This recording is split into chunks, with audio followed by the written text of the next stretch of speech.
Bonjour à tous et bienvenue dans cette vidéo qui traitera de la poussée d'Archimède. Vous avez déjà vu que dans le champ de pesanteur uniforme, la pression dans un fluide, c'est-à-dire un liquide ou un gaz, incompressible de masse volumique ρ, au repos varie avec l'altitude petit z.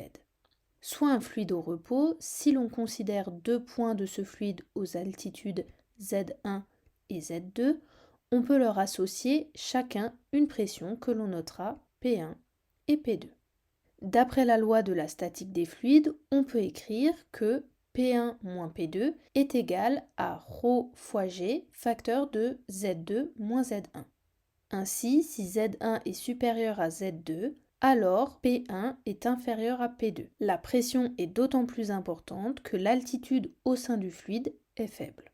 Ceci est dû à la gravité qui attire les particules au sein du fluide vers le bas. Les particules étant plus nombreuses à basse altitude, elles produisent statistiquement plus de chocs, ce qui explique une augmentation de la pression. Considérons à présent un corps immergé, représenté ici en rose, dans un fluide. La pression exercée par le fluide sur le corps immergé n'est pas la même en tout point du fluide, puisque la pression dépend de l'altitude. Or, comme la force exercée par le fluide est égale à la pression exercée par ce fluide multipliée par la surface de contact, la force exercée par le fluide sur le corps immergé à basse altitude est plus grande que la force exercée par le fluide sur le corps à haute altitude. De ce fait, les forces qui s'exercent sur les faces latérales du corps immergé sont de plus en plus importantes à mesure que l'on s'enfonce dans le fluide.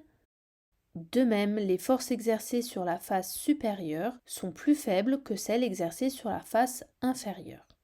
Les forces qui s'exercent sur les faces latérales sont opposées, elles se compensent. Par ailleurs, comme les forces exercées sur la face inférieure sont plus grandes que celles exercées sur la face supérieure, la résultante des forces est non nulle. Elle est verticale, dirigée vers le haut. C'est la poussée d'Archimède que l'on note π.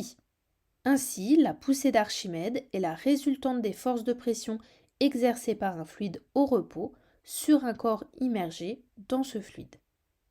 On considère toujours le même corps immergé dans un fluide. Ce corps est au repos dans le référentiel terrestre supposé galiléen.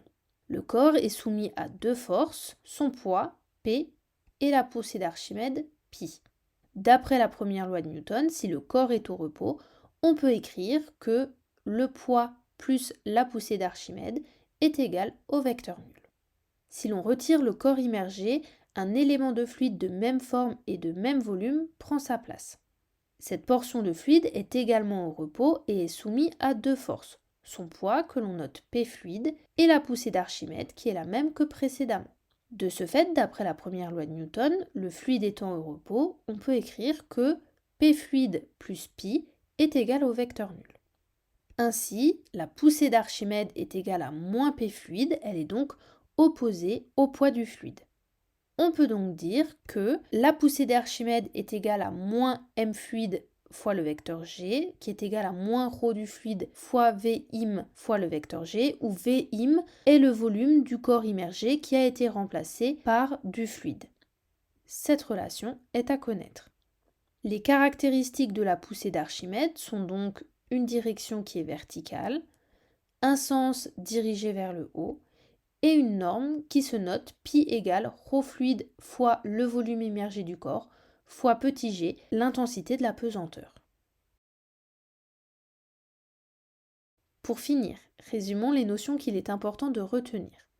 La poussée d'Archimède est la résultante des forces de pression exercées par un fluide au repos sur un corps immergé dans ce fluide. L'expression vectorielle de la poussée d'Archimède est vecteur π égale à moins la masse du fluide fois le vecteur g, qui est égal aussi à moins la masse volumique du fluide fois le volume du corps immergé remplacé par le fluide fois le vecteur petit g. Les caractéristiques de la poussée d'Archimède sont donc une direction verticale, un sens dirigé vers le haut et une norme π qui est égale à la masse volumique du fluide fois Vim, le volume immergé du corps remplacé par le fluide, fois petit g, l'intensité de la pesanteur. Je vous remercie d'avoir regardé cette vidéo et à bientôt.